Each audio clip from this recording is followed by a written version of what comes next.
तो पहला प्रश्न पूछा है आपसे, एक समावेशी व्यवस्था में कौन किसकी जरूरत के अनुसार यथोचित संयोजन करता है। तो चार ऑप्शन है। पहला ऑप्शन है अभिभावक स्कूल की जरूरतों के अनुसार, ऑप्शन बी में है स्कूल छात्रों की जरूरतों के अनुसार, या फिर छात्र स्कूल की जरूरतों के अनुसार, या फिर ऑप्शन डी में है छात्र शिक्षक की जरूरतों के अनुसार। तो इस प्रश्न का राइट आंसर क्या है? तो उम्मीद है आप सभी से ये बन गया होगा प्रश्न। तो इसका राइट आंसर है ऑप्शन बी, स्कूल जो है छात्र की जरूरतों के अनुसार। देखते हैं नेक्स्ट प्रश्न। नेक्स्ट प्रश्न है, पूर्व संक्रियात्मक अवस्था में कौन सी संज्ञानात्मक क्षमता आती है। तो चार ऑप्शन दिए हैं, आप लोग चारों ऑप्शन देख लें और अपना आंसर जो है बताएं कौन सा राइट आंसर होगा। तो इसका राइट आंसर है ऑप्शन बी, लक्ष्य निर्देशित व्यवहार की क्षमता। नेक्स्ट क्वेश्चन है, कथन और कारण का प्रश्न है, तो इसे आप लोग अच्छे से पढ़ेंगे। तो कथन में दिया है, पढ़ाते समय एक शिक्षक को पाठ्य सामग्री को दर्शाने के विभिन्न तरीके अपनानी चाहिए। कारण, शिक्षक को अधिगमकर्ताओं की विविध आवश्यकताओं हेतु अपने शिक्षा शास्त्र को उनके अनुकूल बनाना चाहिए। और चार ऑप्शन यहाँ पे दिए गए हैं, तो इनमें कौन सा राइट आंसर है आप लोग एक बार और कथन और कारण को देख लें और बताएं राइट आंसर क्या है। तो इसमें देखिए कथन और कारण दोनों सही हैं, तो इसका राइट आंसर है ऑप्शन ए और आर दोनों सही है, और जो है कारण जो है कथन की सही व्याख्या कर रहा है। तो ऑप्शन ए इस प्रश्न का राइट आंसर है। नेक्स्ट क्वेश्चन देखते हैं। क्वेश्चन नंबर 4 है, किसी संप्रत्यय के प्रासंगिक और अर्थपूर्ण होने के लिए क्या आवश्यक है। तो चार ऑप्शन दिए हैं, चारों ऑप्शन आप लोग देख लें और बताएं राइट आंसर क्या होगा। किसी संप्रत्यय के प्रासंगिक और अर्थपूर्ण होने के लिए क्या आवश्यक है। तो इसका राइट आंसर है ऑप्शन बी, बच्चों के जीवन संबंधित सामाजिक परिप्रेक्ष्य से जोड़कर पढ़ाना।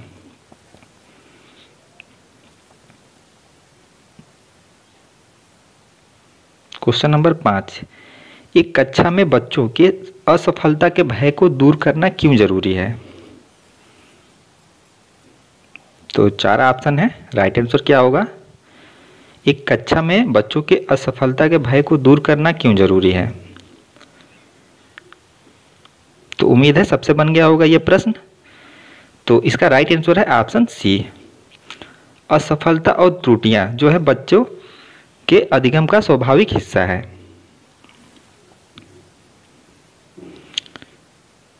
अगला प्रश्न है, आर्थिक रूप से कमजोर वर्ग के विद्यार्थियों की शिक्षा के संबंध में शिक्षा का अधिकार अधिनियम 2009 के खंड 12 द्वारा निम्नलिखित में से किसकी सिफारिश की गई है।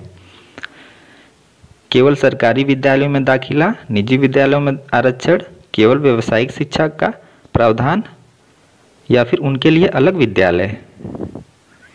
तो आप लोगों ने तो बहुत पढ़ा होगा कि जो केवल है वो तो ऐसे ही कट जाते हैं, तो इसको ऐसे ही काट दें। तो इसका राइट आंसर क्या होगा। तो प्रश्न संख्या 6 का राइट आंसर है ऑप्शन बी, निजी विद्यालय में आरक्षण।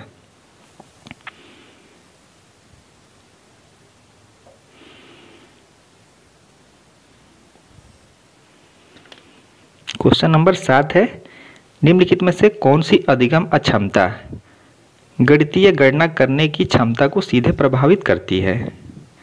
यानी आपसे ये पूछ रहा है जो गणित की अक्षमता है उसको क्या कहते हैं। तो क्वेश्चन नंबर 7 का चार ऑप्शन यहाँ पे दिया गया है, तो कौन सा राइट आंसर है। तो इसमें राइट आंसर है option A, dyscalculia. Next question number 8 है, निम्नलिखित में से कौन किसी व्यक्ति के हाथ से आंख के तालमेल, संतुलन और शारीरिक निपुणता की क्षमता को प्रभावित करता है। तो इसका राइट आंसर है option D, dyspraxia. Next question है, उन विद्यार्थियों के सफल समावेशन के लिए जिन्हें दृष्टि बाधिता है, एक शिक्षक को क्या करना चाहिए। तो चारों ऑप्शन आप लोग पढ़ लें। तो क्वेश्चन नंबर 9 का राइट आंसर है ऑप्शन ए। आसपास की चित्र रूपी सामग्री में मौखिक स्पष्टीकरण जोड़ना चाहिए। प्रश्न संख्या 10, वे छात्र जिन्हें खाली स्थान दिया है और पूछा है उन्हें पाठ पढ़ने और लंबे अंशों को समझने में लगातार चुनौतियों का सामना करना पड़ता है, तो उन्हें क्या है? तो इसका राइट आंसर है ऑप्शन सी, डिसलेक्सिया। निम्न में से कौन सा प्रश्न बच्चों में विवेचनात्मक चिंतन को बढ़ावा देने का उदाहरण है? तो इसका राइट आंसर है ऑप्शन ए। पता करें कि तटीय इलाके में रहने वाले लोग क्या खाते हैं व क्यों। क्वेश्चन नंबर 12 है, विकास का चरणीय सिद्धांत निम्नलिखित नियमों में से किस पर स्पष्ट रूप से जोर देता है? ऑप्शन आपको यहाँ दिए गए हैं। तो इसका राइट आंसर है ऑप्शन बी, विकास की अनिरंतरता को।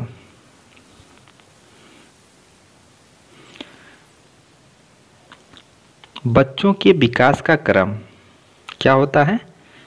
तो ये होता है सामान्य से विशिष्ट।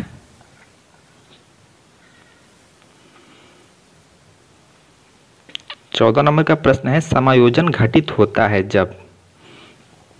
तो 4 ऑप्शन है, आप लोग पढ़ लें राइट आंसर क्या होगा।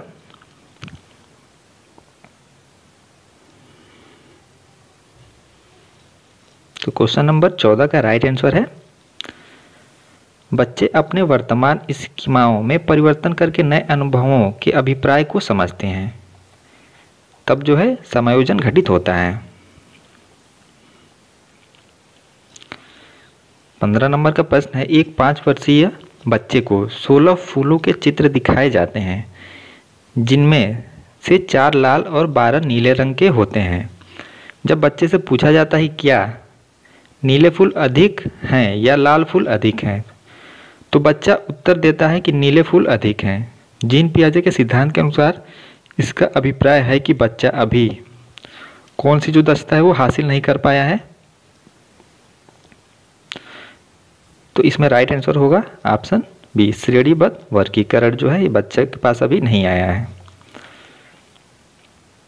नेक्स्ट क्वेश्चन है, एक अध्यापिका शिक्षण अधिगम प्रक्रिया में विद्यार्थियों को सहपाठियों से अंतःक्रिया कराकर एवं सहारा देकर अध्यापन करती है। यह शिक्षण अधिगम की प्रक्रिया किस पर आधारित है? तो 4 ऑप्शन दिए गए हैं, राइट आंसर क्या है? तो 16 नंबर के प्रश्न का राइट आंसर है ऑप्शन सी, लेव वेगोस्की के सामाजिक संस्कृति सिद्धांत पर। 17 नंबर का प्रश्न है, प्रगतिशील शिक्षा में पाठ्यचर्या के उद्देश्य खाली स्थान है को महत्व देता है। किसको महत्व देता है? प्रगतिशील शिक्षा में पाठ्यचर्या के उद्देश्य किसको महत्व देते हैं? तो ये देते हैं आलोचनात्मक चिंतन को। Option c is right answer. Next question है, हावर्ड गार्डनर के बहुबुद्धि सिद्धांत के अनुसार इनमें से कौन सी बुद्धि जटिल आंतरिक भावनाओं को पहचानने और उनका प्रयोग करके अपने आचरण को दिशा देने की योग्यता से संबंधित है? तो इसमें राइट आंसर है अंतःवैयक्तिक बुद्धि, इंट्रापर्सनल इंटेलिजेंस। ऑप्शन बी इसका राइट आंसर है। नेक्स्ट क्वेश्चन है, कथन और कारण है। कथन में दिया है, वह बच्चे जो उच्च आय वाले परिवार से हैं उन बच्चों से अपना दिन बहुत अलग बिताते हैं जो निम्न आय वाले परिवारों से हैं।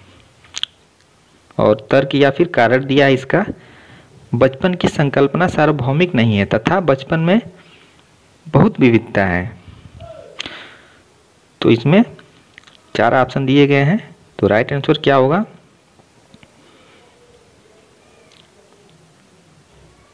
तो इसका जो राइट आंसर है ये है, इसमें जो है कथन और कारण दोनों सही है और जो कथन है वो कारण की व्याख्या कर रहा है। तो ऑप्शन ए इस प्रश्न का राइट आंसर है। नेक्स्ट क्वेश्चन देखते हैं,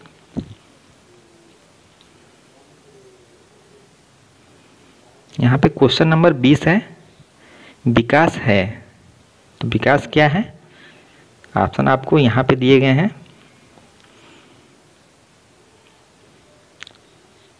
तो इसका राइट आंसर क्या है? विकास क्या है? तो विकास जो है एक दिशा नहीं होता है।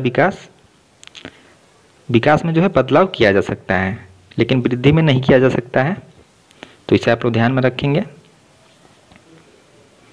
क्वेश्चन नंबर 21 है, इनमें से कौन सी पूर्णतः आनुवंशिकी द्वारा पूर्व निर्धारित होता है? तो आसान प्रश्न है, ये है आंखों का रंग।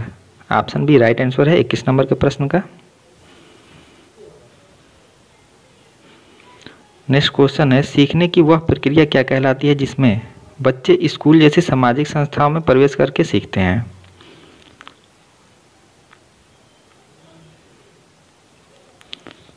तो ये कहलाती है द्वितीय सामाजिकरण। 22 का ऑप्शन डी राइट आंसर है। नेक्स्ट क्वेश्चन है, एक बच्चा पहले अपने हाथ से बाल जैसी बड़ी चीज़ों को पकड़ना सीखता है, उसके बाद चिमटी पकड़ का इस्तेमाल करके एक मटर उठाना सीखता है। यह उदाहरण विकास के किस सिद्धांत को दर्शाता है?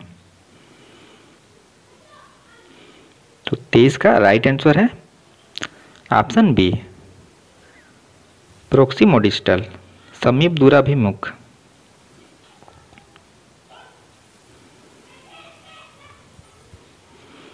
नेक्स्ट क्वेश्चन है, विकासात्मक परिवर्तन क्या है? 4 ऑप्शन है, आप लोग देख लें इसमें राइट आंसर क्या है।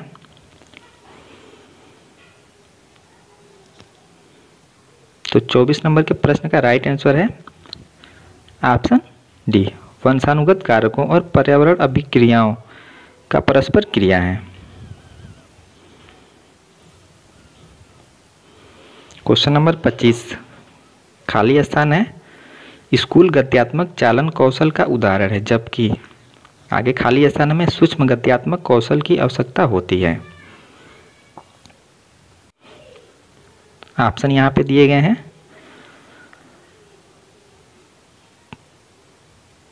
तो क्वेश्चन नंबर 25 का जो राइट आंसर है ये है ऑप्शन ए, रनिंग और ड्राइंग। नेक्स्ट क्वेश्चन है, इनमें से कौन सी बच्ची मध्य बाल्यावस्था में होगी? तो चारों ऑप्शन आप लोग पढ़ें और बताएं, इनमें से कौन सी जो बच्ची है मध्य बाल्यावस्था में होगी?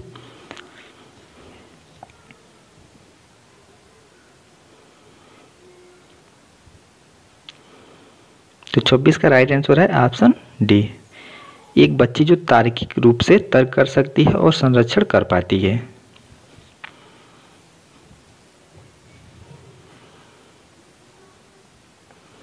क्वेश्चन नंबर 27 है, कथन और कारण दिया है। कथन में है, बच्चे सर्वप्रथम अपने परिवार में व्यवहार के तरीके सीखते हैं और मूल्यों और जीवन के मानदंडों को जानते हैं। कारण, परिवार बच्चों के सामाजिकरण का एक द्वितीय अभिकारक है। 4 ऑप्शन दिए हैं, तो इसमें राइट आंसर क्या है?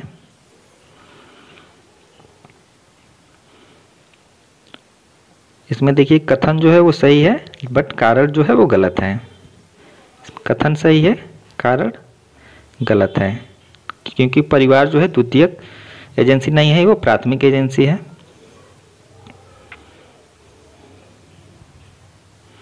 नेक्स्ट क्वेश्चन है, निम्नलिखित में से कौन सा युग्म सही मिलान है?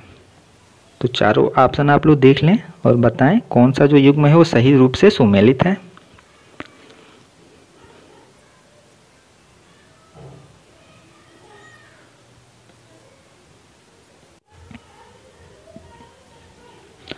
तो इसमें जो सही सुमेलित है वो है ऑप्शन सी, मूल संख्यात्मक अवस्था में बच्चा जो वर्गीकरण व संरक्षण कर पाता है। आज का अपना सेकेंड लास्ट क्वेश्चन देखते हैं। हावर्ड गार्डनर के सिद्धांत में खाली स्थान बुद्धि वाले व्यक्ति वनस्पतियों और जीवों की विभिन्न प्रजातियों की सुंदरता को पहचान सकते हैं और जान सकते हैं। तो उसे कौन सी बुद्धि कहते हैं हावर्ड गार्डनर के बुद्धि सिद्धांत के अनुसार? तो उसे कहते हैं हम लोग प्राकृतिकवादी बुद्धि। और आज का हमारा लास्ट प्रश्न है, राष्ट्रीय शिक्षा नीति 2020 क्या सिफारिश करती है? तो आसान प्रश्न है, बहुभाषावाद। प्रश्न संख्या पहला है, सुविधाहीन और वंचित समूहों के शिक्षार्थियों को संबोधित करने के लिए एक शिक्षक को क्या करना चाहिए? तो 4 ऑप्शन दिए हैं, राइट आंसर क्या होगा? तो इसमें जो राइट आंसर है ये है ऑप्शन ए, सभी छात्रों में अपनेपन की भावना को बढ़ावा देना चाहिए। नेक्स्ट क्वेश्चन है, विविध आवश्यकताओं वाले विद्यार्थियों को शामिल करने के लिए निम्न में से किसकी आवश्यकता है? बैठने की निश्चित व्यवस्था, लचीला पाठ्यक्रम, मानकीकृत आकलन या फिर पाठ्य पुस्तक केंद्रित शिक्षा शास्त्र। विविध आवश्यकताओं वाले विद्यार्थियों को शामिल करने के लिए निम्न में से किसकी आवश्यकता है? तो इसका राइट आंसर है ऑप्शन बी, लचीला पाठ्यक्रम।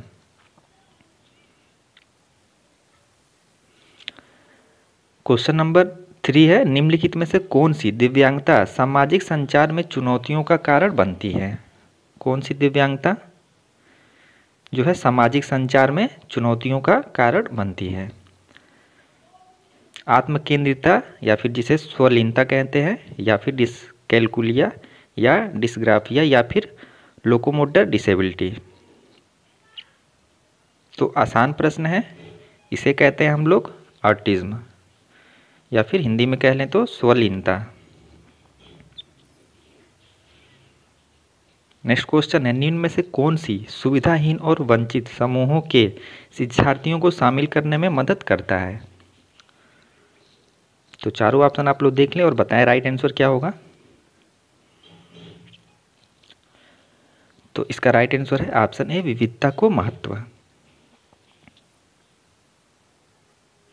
क्वेश्चन नंबर 5 है, एक संरचनात्मक कक्षा में बच्चों की संज्ञानात्मक सहभागिता को किस प्रकार सुसंगठित किया जा सकता है?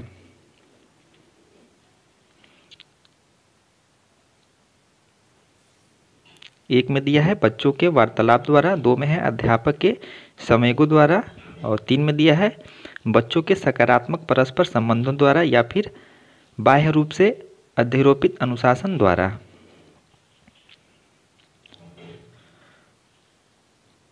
तो इसमें पहला दिया है जो बच्चों के वार्तालाप द्वारा, ये राइट है। और फिर दूसरा दिया है अध्यापक के संयोजकों द्वारा, ये भी राइट है। और 3 में दिया है बच्चों के सकारात्मक परस्पर संबंधों द्वारा, ये भी राइट है। बाकी यहाँ पे जो दिया है बाह्य रूप से अधिरोपित अनुशासन द्वारा, तो ये गलत दिया है। तो इसमें जो 5 नंबर के प्रश्न में जो सही उत्तर हो जाएगा वो हो जाएगा ऑप्शन सी, 1, 2 और 3।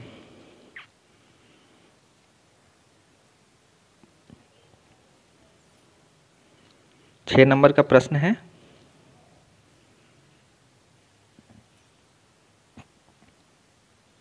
बच्चों की असफलता अक्सर विद्यालय की असफलता होती है। निम्न में से कौन सा कथन इस वाक्य का समर्थन करता है? तो चारों ऑप्शन आप लोग पढ़ लें अच्छे से और बताएं इसमें राइट आंसर क्या होगा।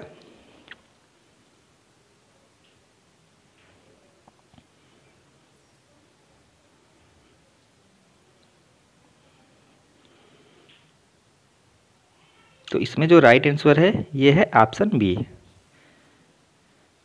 बच्चे इसलिए असफल होते हैं क्योंकि विद्यालय बच्चों के सीखने के विविध गतियों का संज्ञान नहीं करते। इसमें जो बी दिया है ये इसका राइट आंसर है।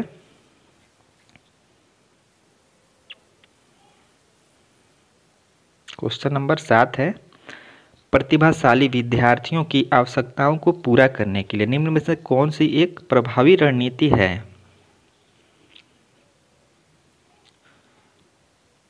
तो इसमें जो हमारा उत्तर है वो है ऑप्शन बी, उन्हें चुनौतीपूर्ण और उच्च क्रम के कार्य सौंपने चाहिए। प्रश्न संख्या 8, विविध आवश्यकताओं वाले शिक्षार्थियों वाली कक्षा में शिक्षक को निम्नलिखित के लिए विकल्प उपलब्ध नहीं करने चाहिए। नहीं करने चाहिए, इस पे आप लोग ध्यान जरूर दीजिएगा, क्योंकि कई बार जल्दबाजी में ये नहीं नहीं दिखता है और जो है गलत हो जाता है प्रश्न। तो देखें यहाँ पे 4 ऑप्शन हैं, तो क्या नहीं करना चाहिए। तो इसमें जो ऑप्शन डी दिया है, शिक्षार्थियों के बारे में रूढ़िबद्धता, ये जो है नहीं करनी चाहिए। प्रश्न संख्या 9, जनजातीय समुदायों के विद्यार्थियों के सफल समावेश के लिए एक शिक्षिका को निम्न में से किससे बचना चाहिए। तो चारों ऑप्शन आप लोग देख लिए अच्छे से और बताएं राइट आंसर क्या होगा।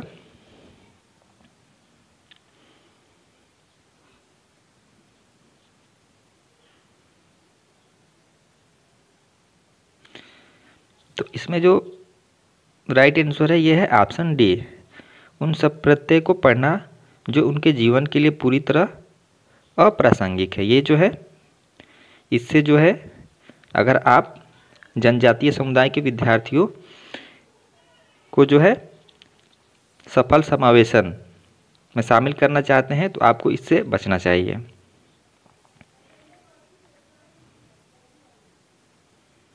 प्रश्न संख्या 10 है, निम्नलिखित में से कौन सा विकल्प दी गई दिव्यांगता और संबंधित विद्यार्थियों के समावेशन हेतु यथोचित संयोजन रणनीति का सही युग्म है।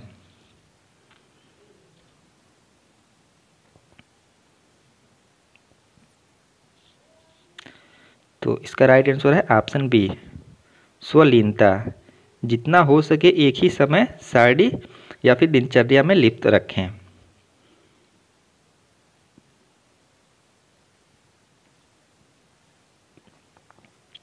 ग्यारह नंबर का प्रश्न पूछा है, एक बाल केंद्रित कक्षा में बच्चे जो है ज्ञान के निर्माण में सक्रिय रूप से लगे हुए हैं। 12 नंबर का प्रश्न है, बाल विकास के सिद्धांतों के संदर्भ में निम्न में से कौन सा कथन सही है। तो चारों ऑप्शन में कौन सा कथन जो है बाल विकास के संबंध में सही दिया है।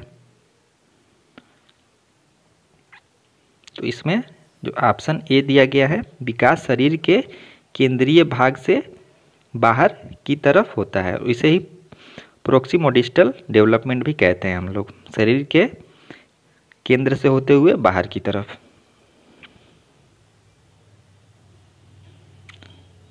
प्रश्न संख्या 13, कथन और कारण का प्रश्न है। कथन में दिया गया है, कक्षा में प्रिंट समृद्ध वातावरण का सृजन बहुत महत्वपूर्ण है। कारण या फिर तर्क दिया है, उपकारी वातावरण भाषा विकास में अर्थपूर्ण भूमिका निभाता है। 4 ऑप्शन दिए गए हैं, कौन सा जो ऑप्शन है वो राइट है।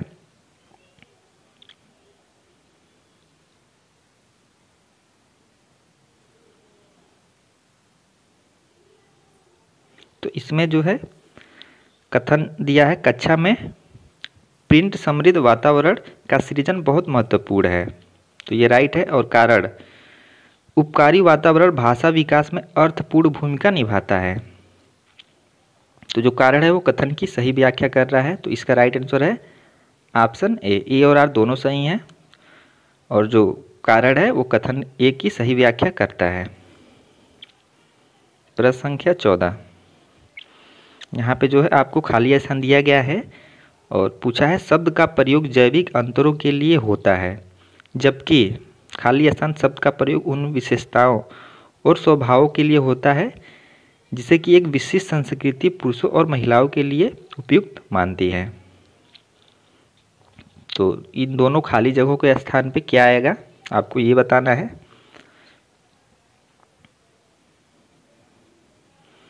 तो देखिए इसमें जो ऑप्शन ए दिया गया है, यहाँ पे आएगा लिंग शब्द का प्रयोग जैविक अंतरों के लिए होता है, जबकि जेंडर शब्द का प्रयोग उन विशेषताओं और स्वभावों के लिए होता है जिसे कि एक विशिष्ट संस्कृति पुरुषों और महिलाओं के लिए उपयुक्त मानती है, तो इसका ऑप्शन ए राइट है।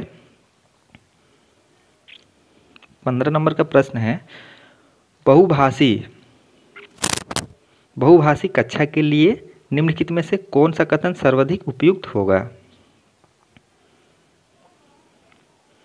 यहाँ पे जो है आपको ऑप्शन दिए गए हैं। पूछा है बहुभाषी कक्षा के लिए कौन सा जो कथन है वो उपयुक्त है। तो चारों ऑप्शन आप लोग देख लें।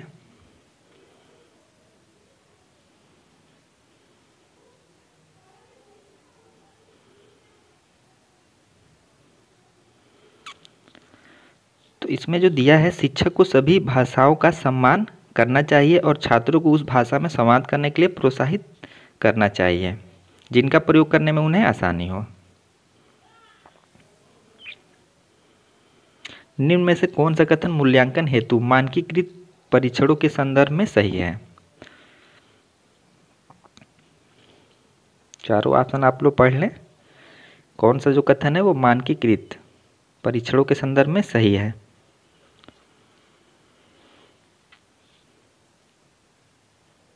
तो इसमें जो सही है वो है ऑप्शन बी, मूल्यांकन के सख्त ढांचे या संरचनाओं पर आधारित है। 17 नंबर का प्रश्न है, निम्न में से कौन सी विधि अधिगम के लिए आकलन हेतु उपयुक्त है। असेसमेंट फॉर लर्निंग के लिए कौन सी विधि जो है वो उपयुक्त है। तो इसमें राइट आंसर है ऑप्शन बी, बच्चों के संप्रत्य बुद्धि का नियमित प्रलेखीकरण। 18 नंबर का प्रश्न है, बच्चों में भाषा विकास किससे प्रभावित होता है। तो आसान प्रश्न है, सबसे बन गया होगा अनुवांशिकता एवं पर्यावरण दोनों से। 19 नंबर का प्रश्न है, निम्नलिखित में से कौन सा सही सुमेलित युग्म है।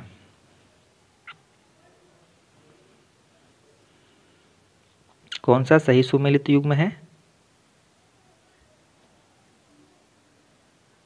तो इसमें जो सही रूप से सुमेलित है ये है ऑप्शन बी, अच्छा लड़की अभिविन्यास। अच्छा लड़का अच्छा लड़की अभिविन्यास जो कि दूसरों के साथ भला बनकर अनुमोदन अर्जित करता है। 20 नंबर का प्रश्न कथन और कारण पे बेस है, देखते हैं इसको। कथन है, एक बच्चे की विकास की प्रगति को उसी उम्र के बच्चों के विकास की दर से तुलना करके सटीकता से मापा जा सकता है। कारण, विकास का स्वरूप व गति सभी बच्चों के लिए एक समान होता है तथा सभी सांस्कृतिक परिवेश में समान रहता है। तो आपको बताना है कथन और कारण में जो है चारों ऑप्शनों में क्या सही है।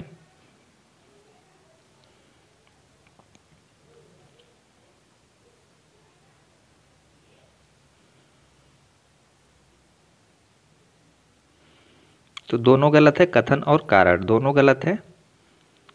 इसका राइट आंसर है ऑप्शन डी। एक बच्ची फुटबॉल खेलना सीखने से पहले कूदना व छलांग मारना सीखती है। यह विकास के किस सिद्धांत को प्रदर्शित करता है। तो ये प्रदर्शित करता है समीप दूराभिमुखी प्रोक्सिमोडिस्टल। 22 नंबर का प्रश्न है, निम्नलिखित में से विकास के बारे में कौन सा कथन सही नहीं है। यानी 3 जो कथन है वो विकास के बारे में सही है, एक गलत है। तो वही बताना है कौन सा कथन सही नहीं है।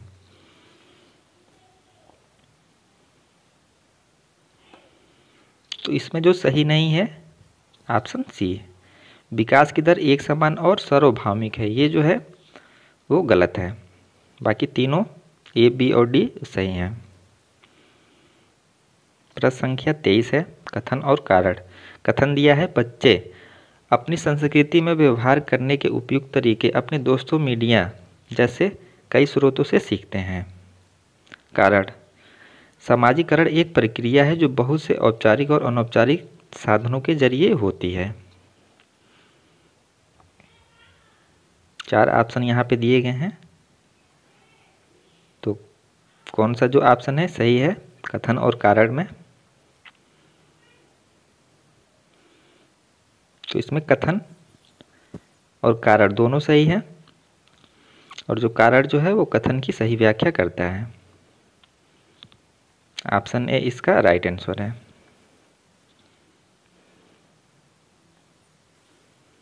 प्रश्न संख्या 24, मूल संक्रियात्मक अवस्था के बच्चों के लिए एक शिक्षिका को क्या करना चाहिए? 4 ऑप्शन दिए हैं, इसमें राइट आंसर क्या होगा? तो इसमें राइट आंसर है ऑप्शन बी, वस्तुओं और विचारों को जटिल से वर्गीकरण करने के मौके मुहैया कराने चाहिए।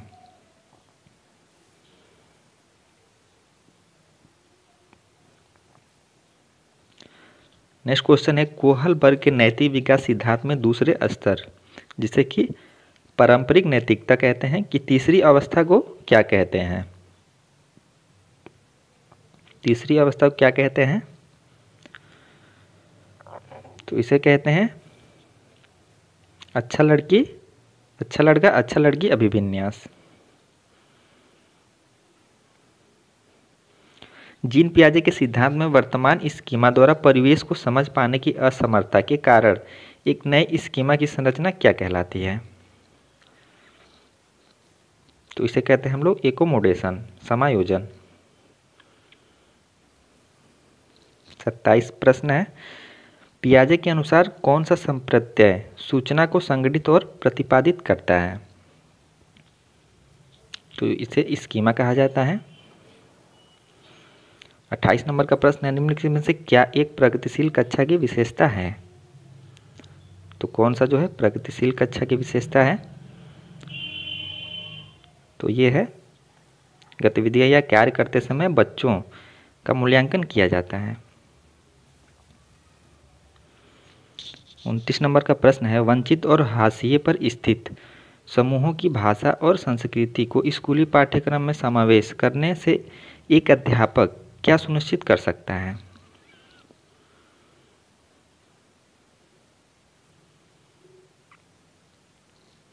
तो इसका जो उत्तर है वो है ऑप्शन बी, शिक्षा में साम्यता। और आज का हमारा अंतिम प्रश्न है, पर्याप्त समर्थन प्रदान करने के बावजूद एक कक्षा में एक विद्यार्थी गणितीय क्रियाओं को समझने में निरंतर चुनौतियों का सामना करता है, तो उसे क्या कहते हैं? तो उसे कहते हैं हम लोग डिसकैलकुलिया।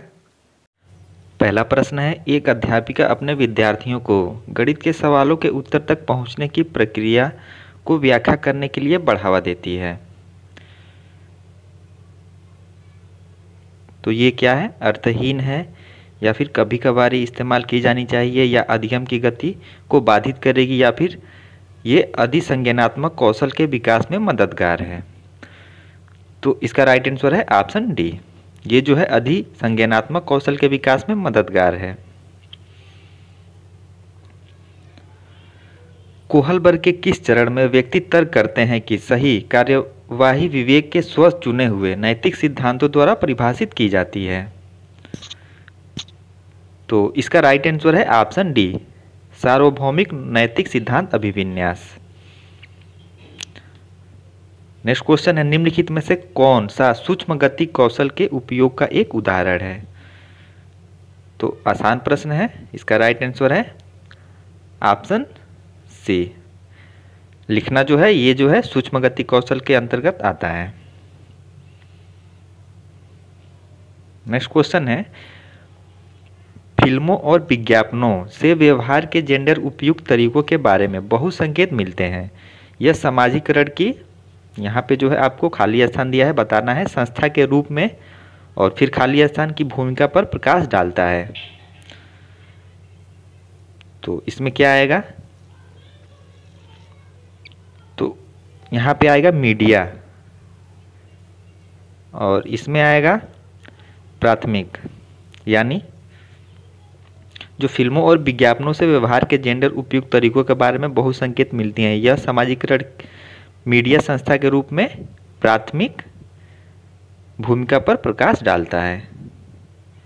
तो इसका राइट आंसर है ऑप्शन, सॉरी यहाँ पे प्राथमिक नहीं आएगा, यहाँ पे आएगा द्वितीयक। मीडिया जो है ये द्वितीयक एजेंसी है, तो यहाँ पे आएगा द्वितीयक। और यहाँ पे मीडिया।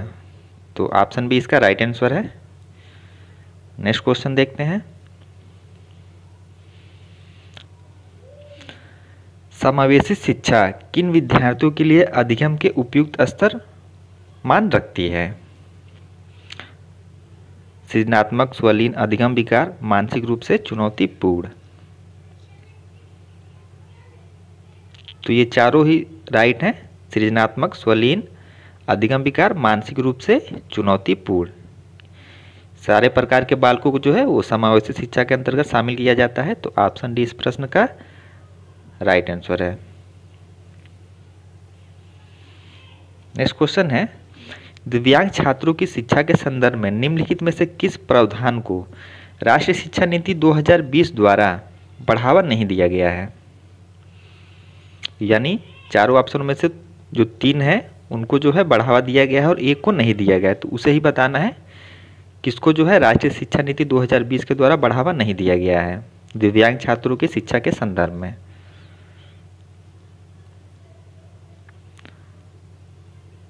तो इसमें जो राइट आंसर है ये है अनिवार्य विशेष शिक्षा, इसे बढ़ावा नहीं दिया गया है राष्ट्रीय शिक्षा नीति 2020 में।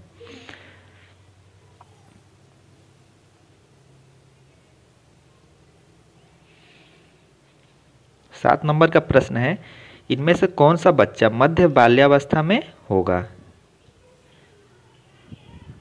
तो 4 ऑप्शन दिए गए हैं, चारों ऑप्शन आप लोग देख लें। इनमें से कौन सा बच्चा मध्य बाल्यावस्था में होगा?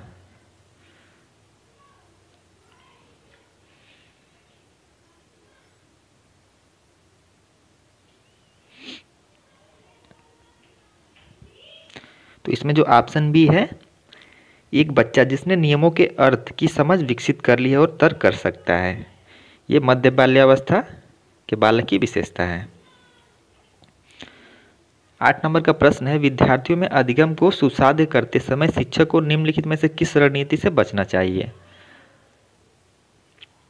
4 ऑप्शन है। तो इसमें राइट आंसर है ऑप्शन डी, निष्क्रिय नकल। नेक्स्ट क्वेश्चन है, अर्थपूर्ण अधिगम को सुसाध्य करने हेतु सूचना प्रसंस्करण का निम्नलिखित में से कौन सा तत्व सहायक है? तो इसका राइट आंसर है विस्तारण। कथन और कारण से प्रश्न है।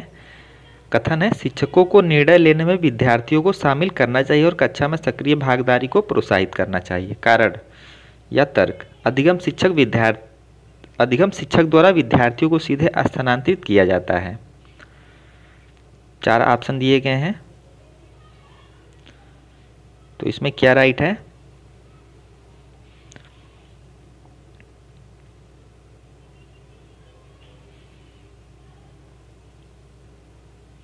तो इसमें जो राइट है, कथन जो है आपका सही दिया गया है कि शिक्षक को निर्णय लेने में विद्यार्थियों को शामिल करना चाहिए और कक्षा में सक्रिय भागीदारी को प्रोत्साहित करना चाहिए। लेकिन कारण जो है वो गलत दिया गया है कि अधिगम शिक्षक द्वारा विद्यार्थियों को सीधे स्थानांतरित किया जाता है, ये गलत है।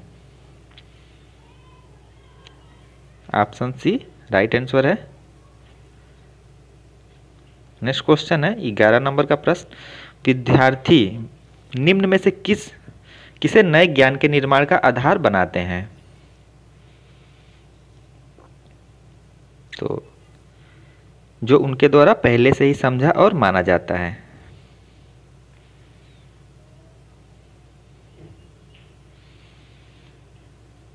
बच्चे किस तरह सीखते हैं? पढ़कर, सुनकर, देखकर या फिर क्रिया करके?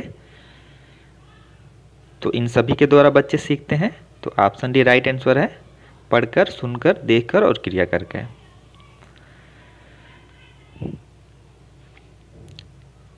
नेक्स्ट क्वेश्चन है, एक ऐसी दशा जिसमें कोई बच्चा पढ़ते समय कुछ अक्षरों और शब्दों को हटा देता है या प्रतिस्थापित करता है या फिर उल्टा कर देता है, यह क्या कहलाता है?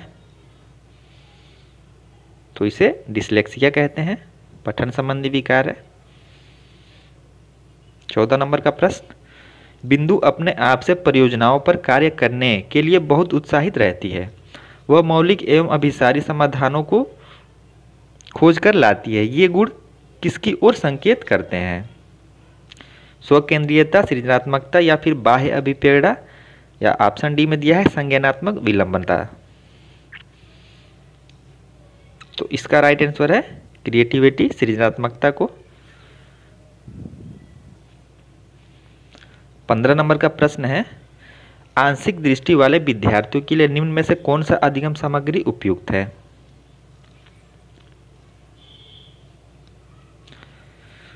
तो बड़े बड़े प्रिंट में छपी पुस्तकें ये उपयुक्त है, और आयाम मानचित्र और चार्ट ये भी उपयुक्त है, और सॉफ्टवेयर जो कि मूल पाठ को वाक्य में परिवर्तित करते हैं, तो ये भी राइट है। बट ऑप्शन जो यहाँ पे 3 नंबर में दिया है, छोटे प्रिंट वाले कार्यपत्र, ये जो है गलत है। तो इसका राइट आंसर हो जाएगा 1, 2 और 4। ऑप्शन बी इसका राइट आंसर है।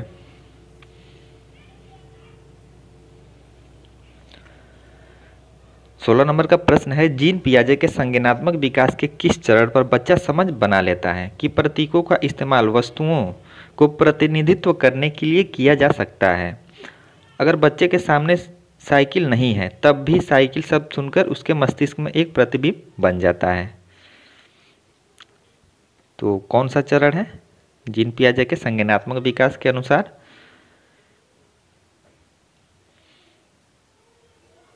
तो यह है पूर्व संक्रियात्मक अवस्था, जिसका एज होता है 2 से 7 वर्ष।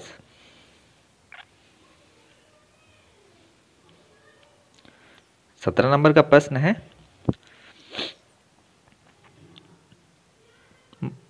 मानव 3 अंकों की संख्याओं को जोड़ करने में अकेले संघर्ष करता है, किंतु शिक्षिका की मदद से वह ऐसा करने में सक्षम है। लेव वाइगोस्की के सिद्धांत के अनुसार यह क्या दर्शाता है? तो ये क्या दर्शाता है? तो ये है समीपस्थ विकास का क्षेत्र, zone of proximal development.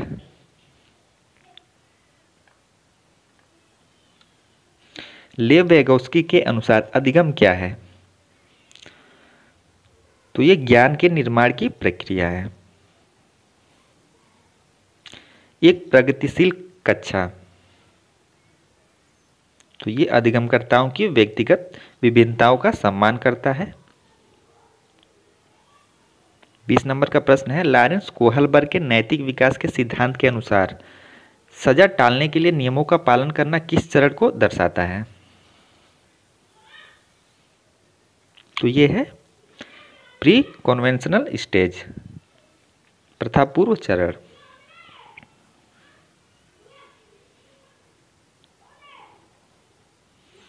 21 number का प्रश्न है, आसना अच्छा करती है क्योंकि वह दूसरों द्वारा अच्छा देखा जाना चाहती है। वह लॉरेंस कोहलबर्ग के नैतिक विकास के किस चरण में है? तो किस चरण में है? तो यह है पारंपरिक। प्रगतिशील शिक्षा में क्या होता है? तो सीखने का स्वरूप सामाजिक होता है।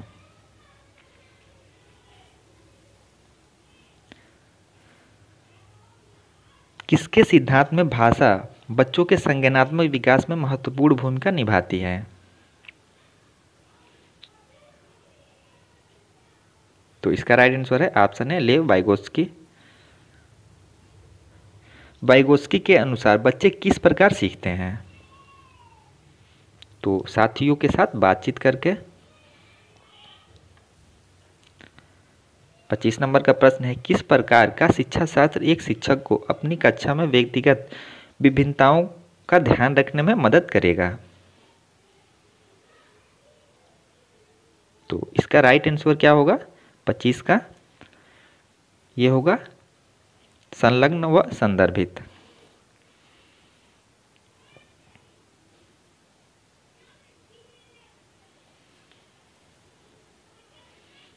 चौबीस नंबर का प्रश्न है, रश्मि अपनी कक्षा में विद्यार्थियों के सीखने की क्षमता को ध्यान में रखकर विभिन्न प्रकार के कार्यकलापों का उपयोग करती है और सहपाठियों द्वारा अधिगम को बढ़ावा देने के लिए समूह भी बनाती है। निम्नलिखित में से कौन सा इसका समर्थन करता है? तो कौन सा सिद्धांत इसका समर्थन करता है? तो यह है लेव वाइगोस्की का सामाजिक संस्कृति सिद्धांत। तो 26 नंबर के प्रश्न का ऑप्शन भी राइट है। 27, इनमें से कौन सा अध्यापक द्वारा पाठ का उदाहरण नहीं है? पाठ यानी कि इसे आप लोग सहायता देना भी कह सकते हैं। तो आसान प्रश्न है, रटना ये नहीं है। निम्न में से कौन सी शिक्षा शास्त्रीय पद्धति एक संरचनावादी कक्षा के लिए उपयुक्त नहीं है? तो कौन सी शिक्षा शास्त्रीय पद्धति है जो कि संरचनावादी कक्षा के लिए उपयुक्त नहीं है? तो इसमें राइट आंसर है ऑप्शन सी, वेधन व दोहराव। आज का हमारा सेकेंड लास्ट क्वेश्चन है, राष्ट्रीय शिक्षा नीति 2020 के अनुसार मूल्यांकन का उद्देश्य क्या है? तो यह है बच्चों को सीखने की प्रक्रिया में मदद करना। 30 नंबर का प्रश्न है, समावेशन का क्या अर्थ है? तो इन्हीं दोनों में से राइट आंसर है। तो इसमें राइट आंसर है सभी विद्यार्थियों को उनकी सामाजिक पहचान से निष्पक्ष होकर अपनाना।